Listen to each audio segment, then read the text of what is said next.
بسم اللہ الرحمن الرحیم۔ السلام علیکم۔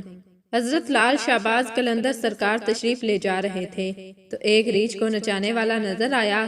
پوچھا تم کون ہو تو بولا قلندر۔ اس دور میں ریچھ نچانے والے کو بھی قلندر کہتے تھے۔ اب بے اختیار مسکرا دیے۔ یہ بات اس ریچھ والے کو پسند نہیں آئی۔ کہنے لگا آپ کون ہیں؟ فرمایا میں بھی قلندر ہوں۔ کہنے لگا آپ کیسے قلندر ہیں؟ نہ آپ کے پاس ریچھ نہ ڈگڈگی تو تماشا کیسے دکھائیں گے؟ فرمایا پہلے تم دکھاؤ پھر میں دکھاتا ہوں۔ ریچھ والے نے ڈگڈگی بجائی اور ریچھ کھڑا ہو کر ناچنے لگا۔ اس نے کہا اب آپ کی باری۔ حضرت لال شہباز قلندر دو درختوں کی ٹہنیوں پر کھڑے ہو گئے اور فرمایا نیچے سے گزر جاؤ، مگر یاد رکھنا آگے جانا مگر واپس بھی مت آنا۔ جیسے ہی وہ نیچے سے گزرا ماحول ہی بدل گیا۔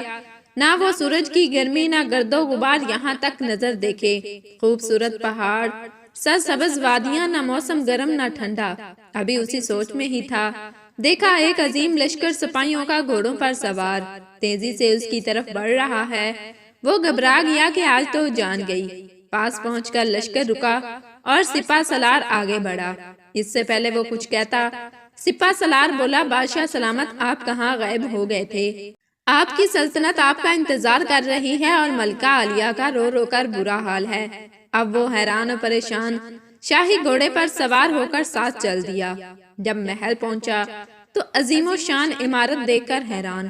اندر داخل ہوا تو خوبصورت ملکہ شکوہ کرتی لپٹ گئی۔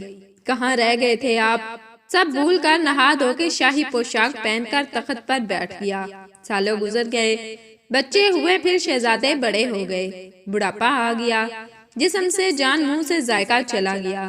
ایک دن اپنی سلطنت میں دریا کے کنارے بیٹھے کے خیال آیا آخر ہوا کیا تھا۔ اسی جستجو میں وہیں پہنچا جہاں پر لشکر تھا تو دیکھا وہ درخت اب بھی موجود ہے۔ سوچا چلو دیکھتے ہیں کیا، اور درخت کے بیچ سے گزرا ماحول بدل گیا۔